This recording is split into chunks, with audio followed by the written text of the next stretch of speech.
Come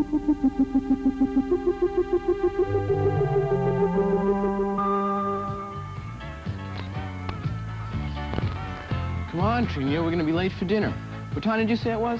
I said it's only 10 minutes before 5. All right, but we gotta leave in half an hour. Boy, it's really getting dark early. Seems like just last week we played baseball with dinner. Well, the sun doesn't set by your watch. I mean, clocks keep time at a steady pace, but almost everything else changes speed. And that's you're why going too fast for me. Well, maybe we can find out something about it. If you have the time. 3, 2, 1. Contact is the secret. It's the moment when everything happens. Contact is the answer. It's the reason why everything happens. Contact. Let's make contact. 3, 2, 1. Contact. Today we're going to talk about the different ways we measure speed and time. Hey, it's 6 o'clock already. That is so ridiculous. Why? A sundial? Don, what are you going to do when the sun goes down? Now, what you really need is one of these. Of course, there's just one problem. What's that? Well, every now and then I have to stand on my head.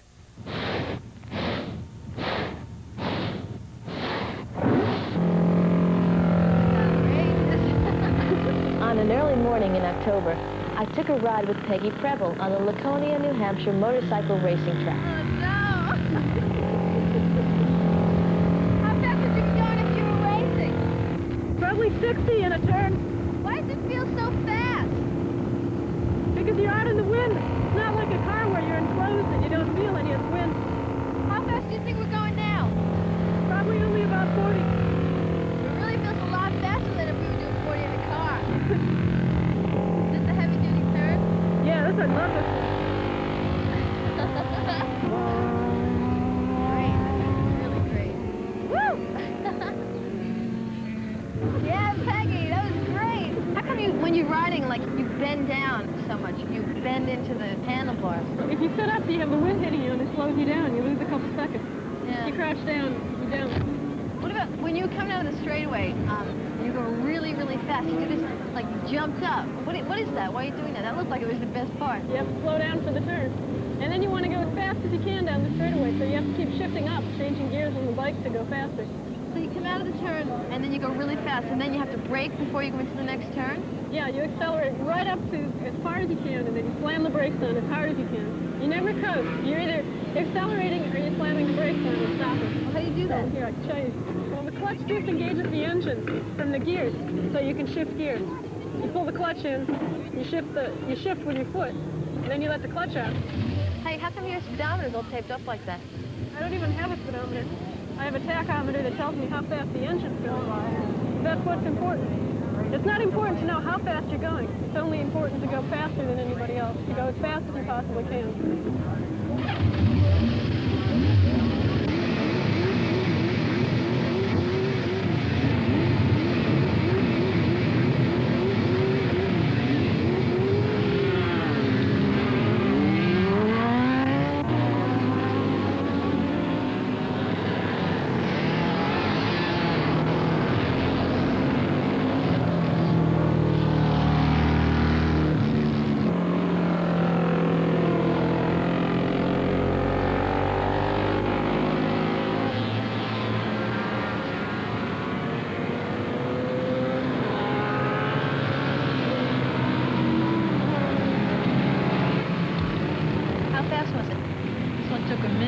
Just under 20 seconds.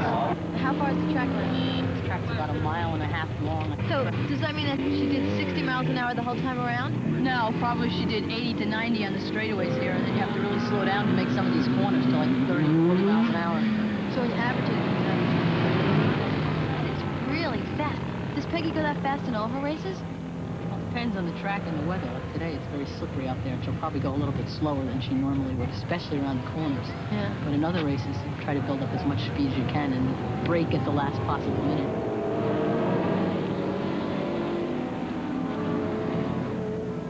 I could see Peggy really trying, but she was still in 5th place after 6 laps.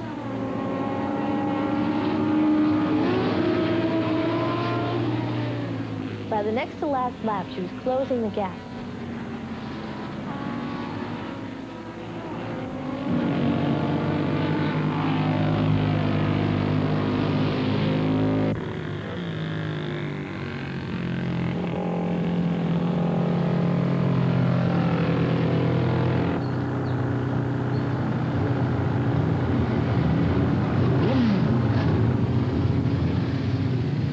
All right, Peggy, that was great. That was really good. So how'd you do? Did you place? Good. I got a 3rd, I think. You came in 3rd. I think, yeah. What does it feel like to be out there? I can't imagine. I can't think of anything it's like. It's just like totally doing everything completely the way it should be. Just total coordination, everything being done right when it should be, and judgment and figuring out exactly when I should brake, exactly when I should do what, and doing it right. Hey, Lise, how come racing motorcycles don't have speedometers? They don't need them. There's lots of different ways to measure how fast you're going. Well, that's true. Police use radar guns. Yeah, the speedometer on a car measures how often the wheels go around. Yeah, and for airplanes, it's how fast the wind goes by. Right, and that reminds me of a good trick. Watch. Let's see how fast you can do it. All right. Ooh, 7 inches. Pretty good. Inches? Yeah. See, I gave you a measurement in distance. You were expecting seconds, a measurement in time. Ah, well, let's just make this a little bit more interesting. Oh, all right. If you catch it, you can have it. All right. Go ahead, Trine, catch it. Great. Ready? I'm ready. Oh, no. Oh, let me catch it. We'll get... Sunday's on mark. Right, all right. Give us a break. Drop it in slow motion. Yeah.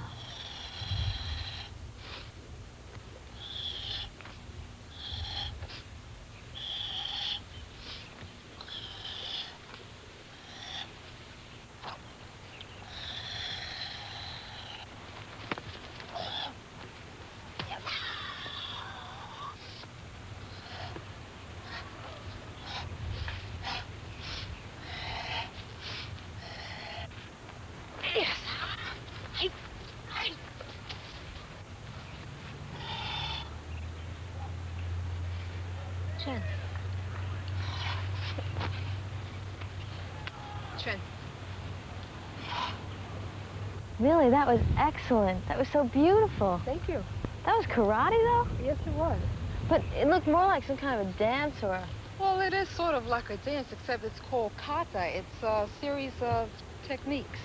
You know, Millie, when I think of karate, I always think about the movies and how the guys are always fighting and kicking each other, you know, carrying on. But the way you were doing it was really nice. And sometimes you went fast, sometimes you went slow. But it was always really controlled. It's not all violence like you think it is. I do it basically just to keep in shape. It's just like exercise for you? Just like exercise. But you can use it for self-defense. Oh, sure. I have an assistant with me, and we can show you a couple of moves.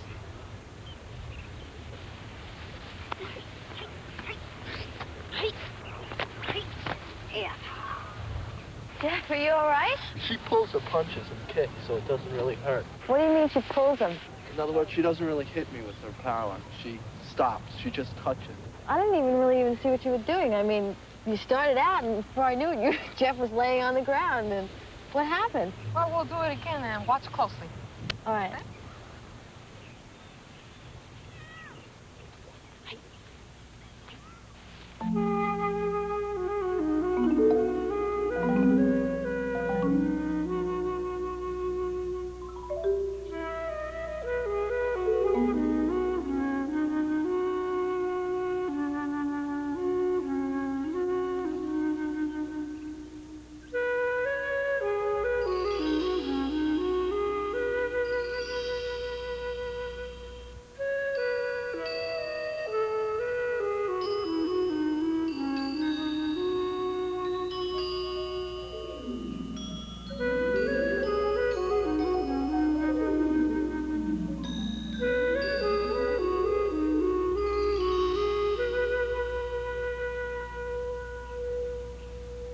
Millie, you know, I wanted to ask you, what is karate, though?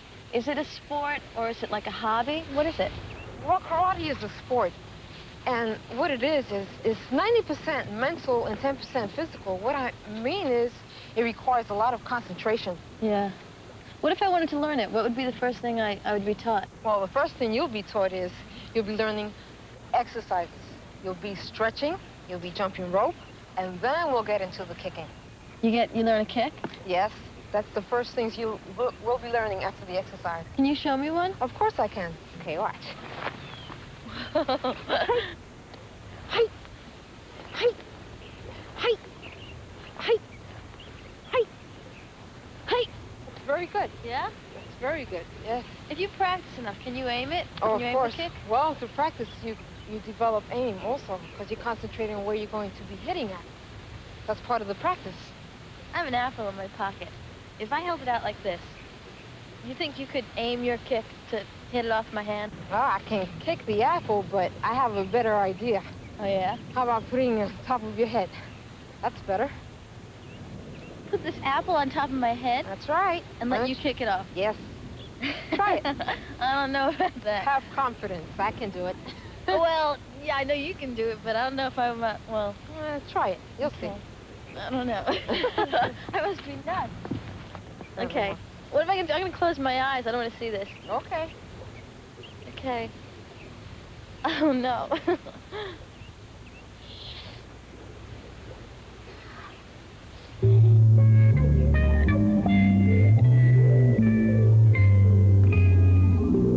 Okay, what's the date for next Tuesday? Yeah. Well, you tell her to be on time. We'll be in front of the movie theater at about 8 o'clock. Really? Wow, I heard it's a good movie, yeah. Well, I'm going to wear a skirt, okay? I'll see you then, okay? All right, listen, I really got to go. Yeah, all right, I'll see you there. Okay, bye. Goodbye. Hey, don't you think you were kind of rude hanging up fast like that? Remember when I used to spend half the day on the telephone? Boy, do I ever. Yeah?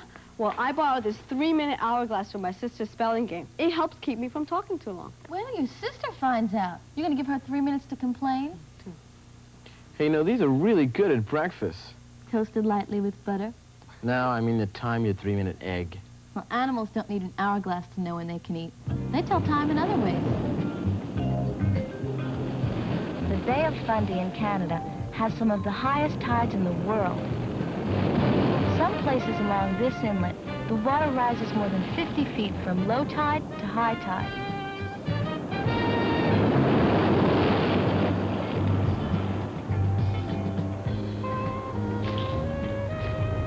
This is low tide.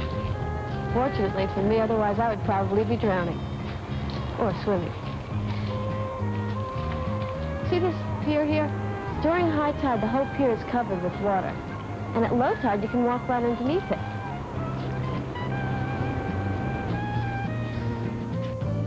Through speeded up photography, we can see how the tides rise every 12 hours.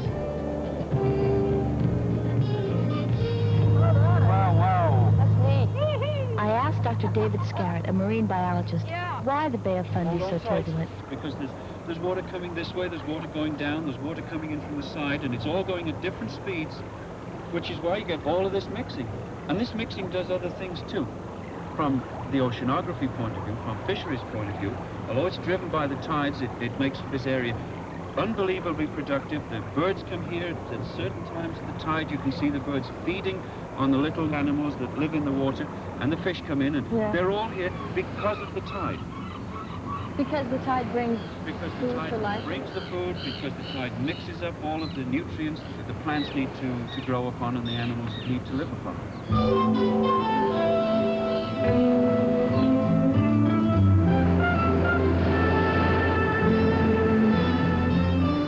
The tides bring food and a sense of time to the animals who live along the shore. I walked across the mudflats with Randy Olson, a naturalist, who knows what to look for when the tide's out. Find over here. What are we looking for? Well, under these rockweeds, we might find all kinds of creatures that hide there during the low tide. These creatures, you know, have to get used to living without water for 6 hours at a time. It's really pretty amazing. So then when the tide comes back, they go out with the tide? Well, they stay here, but they can start feeding. Over here. Well, what's that white stuff? What is that? these little things. Oh, those are the egg cases. Whelks. See how they're attached? Really firmly here. See if we can get one off. You have to pull really hard. You can see the bottom part of it, how it's attached there. It's probably got some kind of glue. Well, how come the big whelks are here now? They're here because they like to feed on these poor periwinkles, see? And these guys like to drill holes in them and eat their meat. So do they put the egg casings underneath the rockweed for any special purpose? Yes, so they can stay moist. You see how slimy these weeds are? Yeah. And that prevents the weeds from drying out at low tide. And all the moisture is good for the egg cases and the snails. See, they're still wet, really. And the tide's been out now for a long time, eh? Yeah. So they're able to live down here. Well, put the weeds back. Yeah. Protect them, right? Yeah. See what else we can find now. Lisa, can you see what I see? I think the tide is coming in. Yeah. Look at this little periwinkle. He's going to be real happy. Here it comes. Dinner time, periwinkle. Yeah. That's moving. Right. Is that eating that? Yeah, that's right. What was that? This is a barnacle. And what is it? See, he's opening up his trap door. But what is he eating? Well, he's finding things in the water that we can't even see. So are the periwinkles and the barnacles the only creatures that are affected by the tide? Not really. There's the seagulls and the fish and even the seals in the Bay of Fundy, depending on the tides. So then it's like a 12-hour cycle. At high tide, when the tide comes in, the barnacles and the periwinkles get to feed. And when the tide goes back out, at 6 hours later. 6 hours later, then the birds get their chance. That's right. I feel you're being followed. Fast. Niska!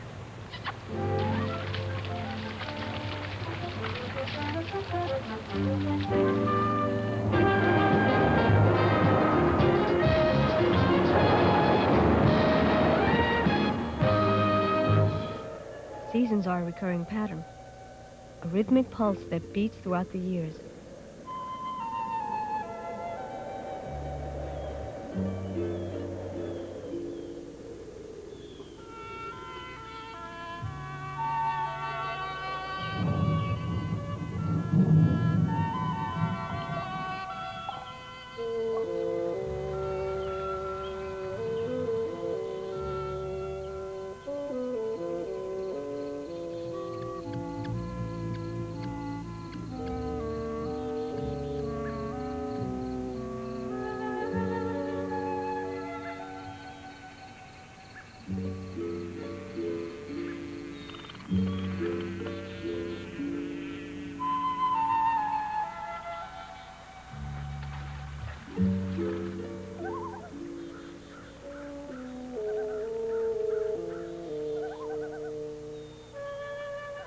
When the seasonal clock strikes fall, one cycle is almost over.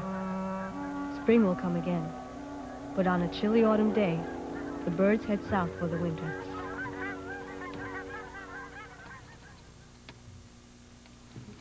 Trina, you're taking all day for one poster. You should talk. You know, I could go crazy just waiting for you to finish the sports page. Yeah, I guess you're right. Time passes differently depending on what you're doing. Right. And we each move at a different pace.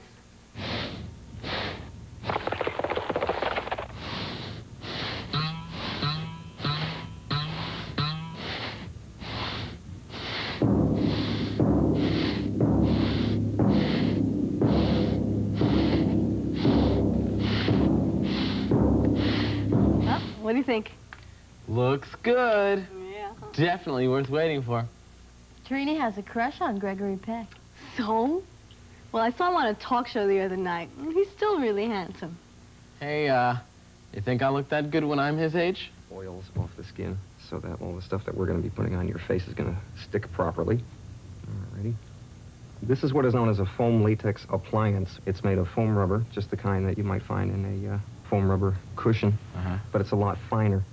It took me a whole week to make these 3 foam pieces from the plaster life mask. And when I start to get to be about 50, 60 years old, where am I going to start to see the wrinkles and whatnot? Well, probably the skin around your eyes. that would tend to wrinkle up. And also, go like this. Make like you're smelling something really bad. Go ahead. That's Like it. that. And you see that line over there? Look in here. See that? That's another line that gets very, very deep. The young skin is just like an elastic band. When it moves, it snaps back. I mean like a rubber band? Right. But then when you get older, it starts getting less elastic, and it starts getting more plastic. And when something is plastic, that means that it can be moved, but when it moves, it stays there and doesn't snap back like rubber.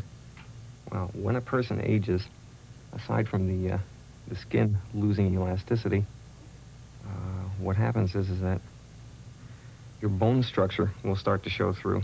That's why this piece includes a kind of an exaggerated cheekbone here. Your cheekbones will stand out a little bit more. As the gravity pulls the skin down, and everything tends to sag, the bones, which don't change, become more prominent. Right. What other kind of things would affect the aging process and make you older? Well, a lot has to do with environment, like how good is the air that you breathe, how good is the food that you eat, things like that. Well, how do you feel about getting old? In a way, I'm looking forward to it, you know? Yeah. There's all that life experience ahead of me that I'm looking forward to. I don't think there's anything bad about getting old, not that we can help it. Now, what about you, Michael? Are you afraid of getting old in any way? Well, I'll tell you, to age means to enter the future. And seeing as nobody really knows what the future holds, I'd say that there's a little bit of fear. That's the ideal position. Oh, that's true. But the older I get, I guess the less afraid of becoming old I get, too. Which way? You got it. That way? That's cool. Okay, go like this, please. Which way? This way? Yeah. You stretch that over a lip. That's it. Oh, we're really racing along now.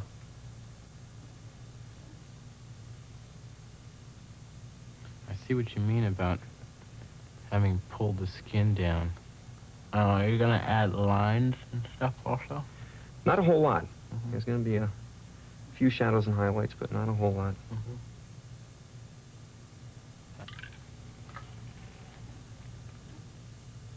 Look at me. That is absolutely incredible. I look like a totally different person. Looks like a 65 or 70-year-old dapper dude. And here you are, young again. I'm so glad that the time machine has brought you back to us. What message have you for us, traveler? Yes. Well, I know 3 things. Makeup is hot and sticky. Right. We're going to be late for dinner if we don't quit messing around. And my mother would not be impressed if I told her that an hour was just an instant in the history of the world. We are going to take a trip. Not in space, but in time. Faster and faster until we've moved 1 billion years into the future. As we begin our journey, things look pretty much as we always see them. But watch what happens as we speed up a little. A minute goes by. Then an hour. Faster. Now we see the tide fall in the river. Nighttime. Day breaks. Now a month is passing. The moon changes phases. Spring approaches. We're now going about 4 days every second.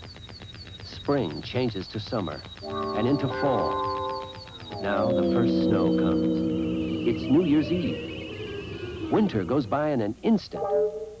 Even the seasons flicker by. Now the years. 10 years. The town becomes a city. 100 years. A flood washes away the riverfront. New land is built by the river from gravel it carries down from the mountains. 1,000 years. Cities rise and fall. 10,000 years. 1,000 years a second. 10,000 years a second. The ocean draws back, and the mountains begin to frost again. An ice age spreads across the land. 100,000 years. The glaciers melt. 1 million years. The river carves another valley. 10 million years. The earth pushes up new mountains again. 100 million years, the same forces push the continents apart. 1 billion years.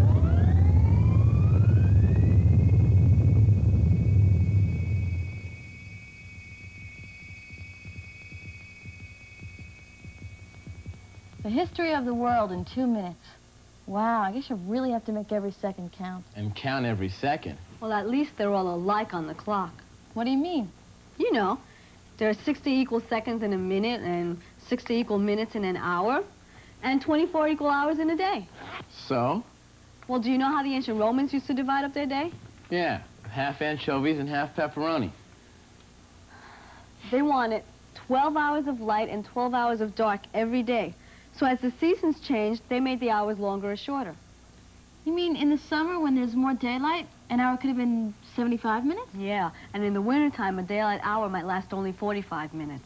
That's a mess. How'd they keep track? With the sundial.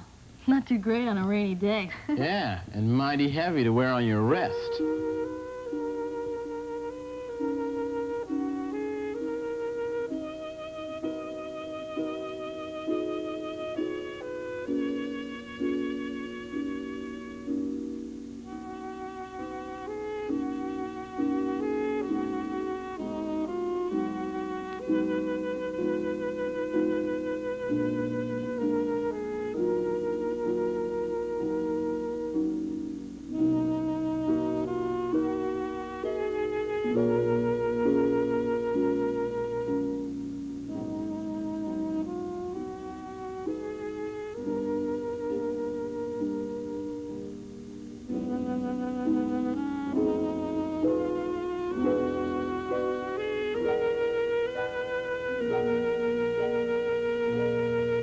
Today we've been looking at lots of different ways you can think about time.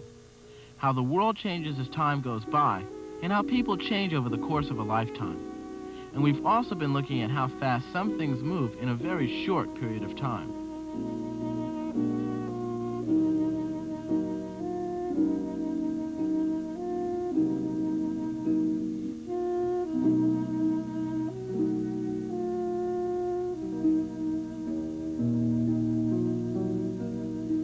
What time did you say it was again? It's a half hour later than it was before. Ah, my watch stopped again. Must be busted.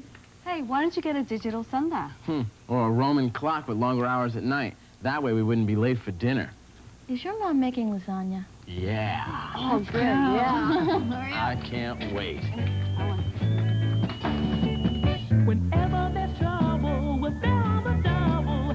We're the Bloodhound Gang. If you've got the crime, we've got the time. We're the Bloodhound Gang. Be sure to watch next time when 321 Contact brings you the exciting adventures of the Bloodhound Gang. 321 Contact is a production of the Children's Television Workshop.